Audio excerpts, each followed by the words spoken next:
अस्सलाम वालेकुम, मैं हूँ खुशनूर खालिद और आज के लेक्चर के अंदर जिस टॉपिक के ऊपर मैं बात करने जा रहा हूँ, वो एग्रीगेट प्लानिंग है। बेसिकली हम पढ़ रहे हैं प्रोडक्शन प्लानिंग।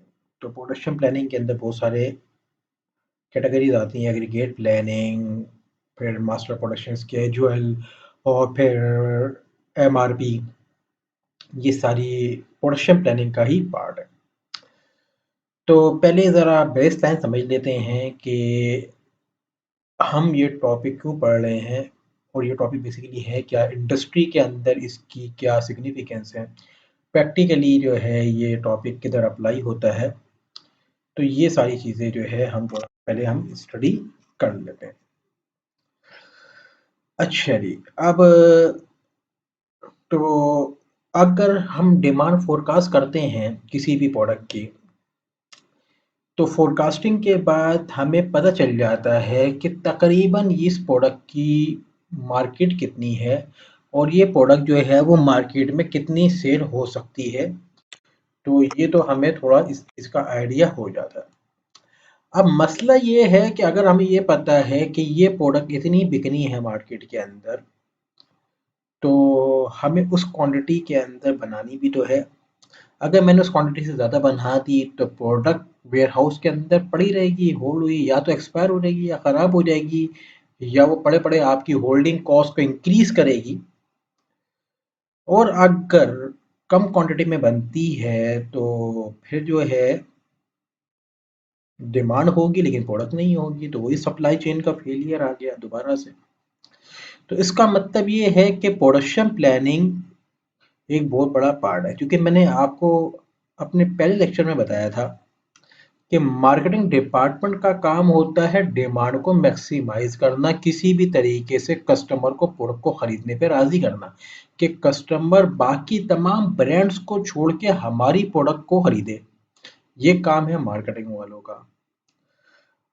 सप्लाई चेन और ऑपरेशंस वालों का काम ये है कि डिमांड को फुलफिल करना।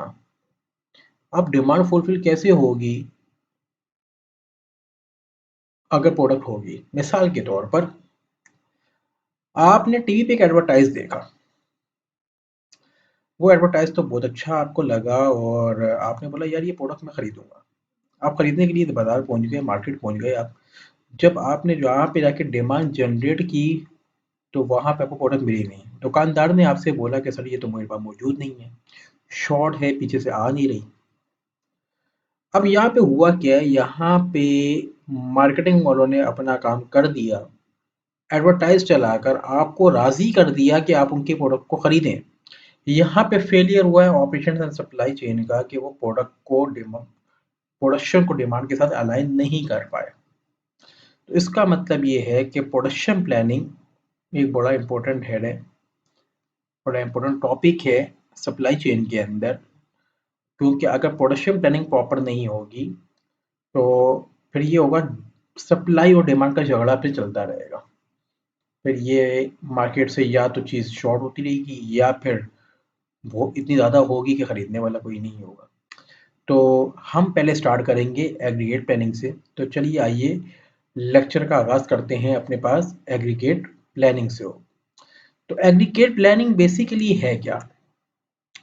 तो aggregate planning is a hierarchical planning process that translates the actual business plan and demand forecast into a production plan for all products. अब पहले ज़रा इसको रीड कर लेते हैं, फिर मैं आपको ज़रा इसका एक एग्जाम्पल के थ्रू समझाता हूँ। Aggregate plan, production plan set the aggregate output rate, workforce size, utilization, backlog level and entire facility. अच्छा जी, बात सारी ये है, और लास्ट पॉइंट भी पढ़ लेते हैं। Aggregate plans are typically stated in terms of product families और ग्रुप्स। ठीक है जी। तो ये तो हो गई ज़रा किताबी बातें। अब ज़रा इसको प्रैक्टिकली समझते हैं कि ये है क्या। तो मैंने कहा कि ये एक प्रोडक्ट है जो कि हम सेल करते हैं, और उस प्रोडक्ट के 4 डिफरेंट वेरिएंट्स हैं। 4 डिफरेंट कलर्स में हो सकते हैं, 4 डिफरेंट साइजेस में हो सकते हैं। एग्जाम्पल लेते हैं कि मैंने डिमांड फोरकास्ट की कि चारों वेरिएंट को मिलाकर जो है ना 5000 यूनिट्स है। डिमांड मेरी 5000 यूनिट्स है। ठीक है ना। अब मुझे पता है कि प्रोडक्शन मुझे कितनी करनी है, 5000 यूनिट्स की, ठीक है ना। तो मैं अपना एग्रीगेट ब्लैंड बनाऊंगा 5000 यूनिट्स के। अब 5000 यूनिट्स पूरी प्रोडक्ट फैमिली की डिमांड है, ये जरा बात ये याद रखिएगा। तो 5000 यूनिट्स का जो प्रोडक्शन प्लान बनेगा उसको हम ऑपरेशन एंड सप्लाई चेन की लैंग्वेज में एग्रीगेट प्लान कहते हैं। मैंने आपको बताया था कि डिमांड फोरकास्टिंग हमेशा प्रोडक्ट फैमिलीज के लिए करते हैं ताकि मिनिमाइजेशन ऑफ एरर हो। डिमांड फोरकास्टिंग करने के बाद पहला बनेगा प्रोडक्शन प्लान, जो कि एग्रीगेट प्लान होगा, वो भी प्रोडक्ट फैमिली के लिए बनेगा। क्योंकि इस प्लान के मुताबिक मैं अपनी लेबर फोर्स, अपनी कैपेसिटी, अपना रॉ मटेरियल, सारी चीजें अलाइन करूंगा, ठीक है ना। सारी चीजें मैं अलाइन करूंगा। मेरे पास अपनी रॉ मटेरियल की इन्वेंट्री, मेरे पास कैपेसिटी, मेरे पास जो है आपके पास लेबर फोर्स, मेरे पास बाकी जितने रिसोर्सेज जो कि प्रोडक्शन के लिए चाहिए मुझे, वो सारे अवेलेबल करूंगा उस डिमांड के अकॉर्डिंग जो कि मैंने एक प्रोडक्ट फैमिली के लिए फोरकास्ट की है, ठीक है जी। तो एग्रीगेट प्लान इसे कहते हैं, ठीक है जी। अब मैंने कहा कि जी मसला बाज़ औक़ात ये होता है कि जो डिमांड का पैटर्न है ना, वो सेम नहीं रहता, वो तो चेंज होता रहता है। बाज़ औक़ात प्रोडक्ट की नेचर सीज़नल होती है, यानी कि एक पर्टिकुलर सीज़न के अंदर जो है प्रोडक्ट का जो डिमांड का पैटर्न है वो रिपीट हो रहा होता है। मिसाल के तौर पे कुछ प्रोडक्ट ऐसी होती हैं जिनकी डिमांड गर्मियों में ज़्यादा होती है, सर्दियों में नहीं होती, ठीक है ना। एसी सर्दियों में ज़्यादा, गर्मियों में ज़्यादा बिकेंगे, सर्दियों में नहीं बिकेंगे। इसके अकॉर्डिंगली जो है हीटर्स हैं वो सर्दियों में ज़्यादा बिकेंगे, गर्मियों में नहीं बिकेंगे। तो डिमांड जो है एक पैटर्न रिपीट कर रही है अपना, ठीक है ना। तो ऐसी सिचुएशन के अंदर अगर डिमांड हो और जिगजैग पैटर्न पे चल रही हो तो हम अपनी प्रोडक्शन स्ट्रेटजी कैसे बनाएं, ठीक है ना।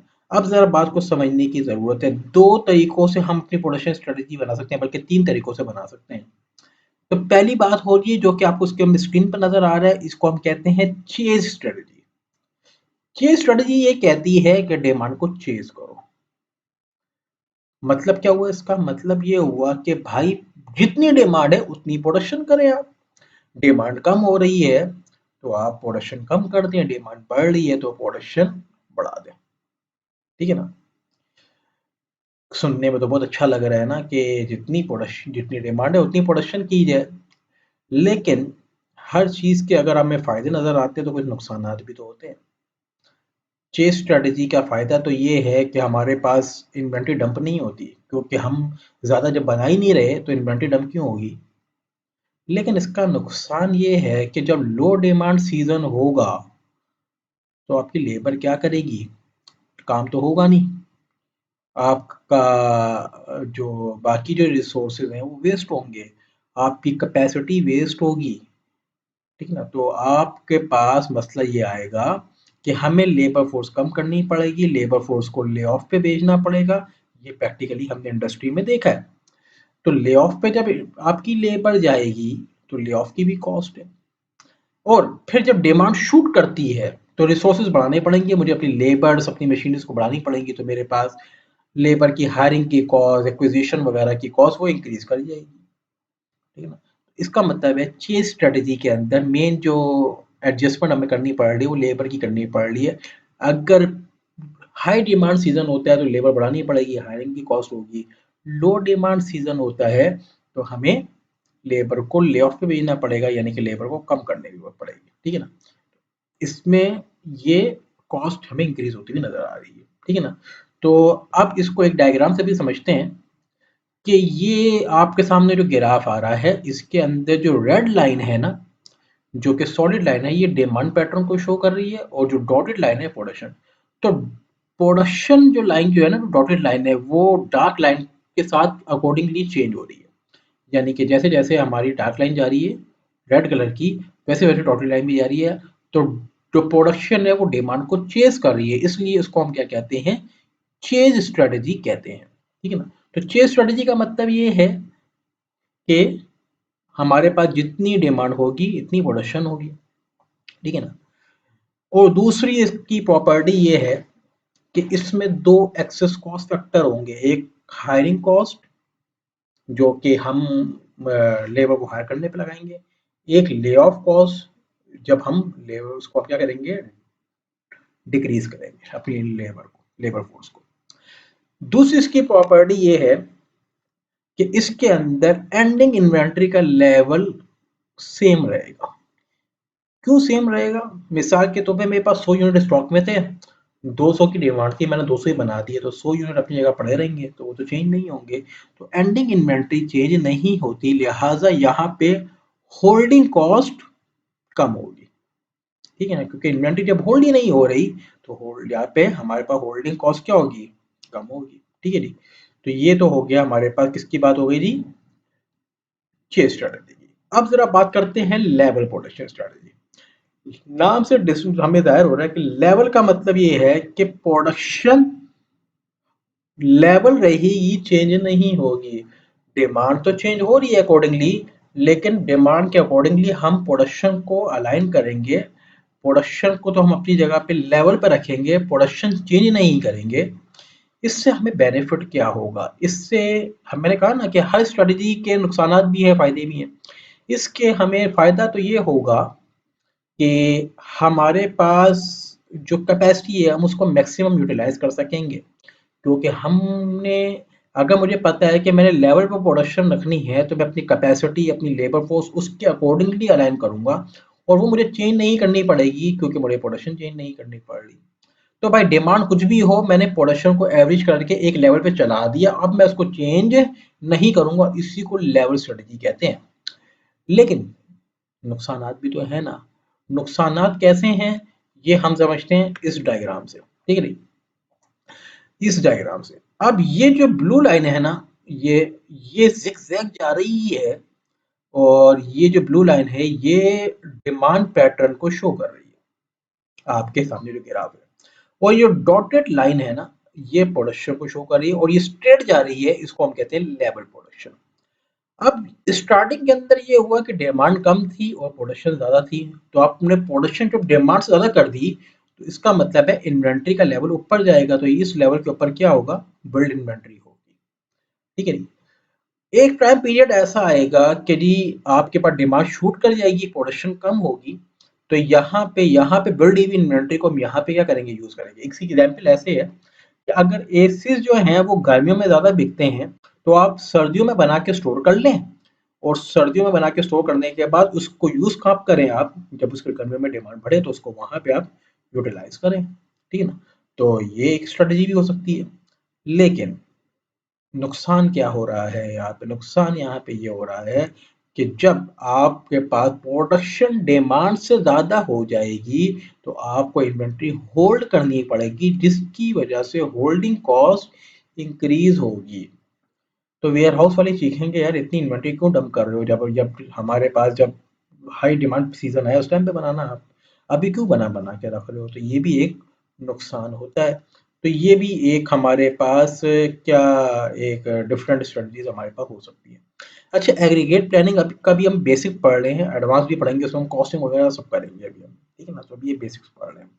ठीक है ना, तो ये हमारे पास दूसरा जो है ये सिलसिला है कि दूसरी जो स्ट्रैटेजी, और क्या क्या स्ट्रैटेजीज हो सकती हैं। यार हम आउटसोर्सिंग कर दें हम, और चीज़ हमारे पास पॉसिबिलिटी ये होती है कि हम क्या करें, हम खुद ना बनाएं, हम क्या करें, पार्शियली हम खुद बना लें, पार्शियली आउटसोर्स कर दें, पार्शियली किसी और से बना लें। वहाँ पे भी नुकसान ये होता है कि वहाँ पे क्वालिटी को मैच करना मुश्किल हो जाता है, क्योंकि एक ही प्रोडक्ट जब दो डिफरेंट प्रोडक्शन प्लांट पे बन रही है, तो दो डिफरेंट प्रोडक्शन प्लांट के ऊपर क्वालिटी को मैच करना और क्वालिटी को अलाइन करना मुश्किल हो जाता है। ठीक है ना, तो एक ये भी, लेकिन एक ये होता है कि पॉसिबिलिटी है, और ये हमने अमूमन टेक्सटाइल इंडस्ट्री के अंदर ऐसा प्रैक्टिकली होते हुए देखा भी है। ठीक है ना, तो ये भी हमारे पास एक स्ट्रेटजी है। ठीक है ना, आगे चलते हैं जी, थोड़ा सा और देखते हैं आगे क्या है। और ये है हमारे पास एक एग्जाम्पल दी हुई है। तो और ये एक हमें प्रैक्टिकली प्रोडक्शन प्लान बनाना है, और इसको अभी हम यहाँ पे रोकते हैं, क्योंकि वीडियो काफ़ी लंबी हो जाएगी अगर हम इसको सॉल्व करने बढ़ गए। तो हम क्या करेंगे, इसको नेक्स्ट वीडियो में हम डिस्कस करेंगे। अच्छा, तो मैं अगर आज के लेक्चर को समराइज करूँ ना थोड़ा सा, तो आज के लेक्चर को समराइज़ करेंगे तो एग्रीगेट प्लान क्या होता है? हायरार्किकल प्लान है। प्रोडक्शन प्लान बनाते हैं हम। प्रोडक्शन प्लान के अंदर हमें ये देखना होता है कि क्या हमारे पास पॉसिबिलिटीज़ हैं। क्या हम चेज़ प्रोडक्शन प्लान बनाएँ? क्या हम लेवल प्रोडक्शन प्लान बनाएँ? क्या हम हाइब्रिड बनाएँ? हाइब्रिड के अंदर क्या होगा, आधा हम खुद बनाएँगे, आधा हम आउटसोर्स करेंगे, या हम कंप्लीटली आउटसोर्स करके अपना प्रोडक्शन प्लांट चलाएँ ही ना।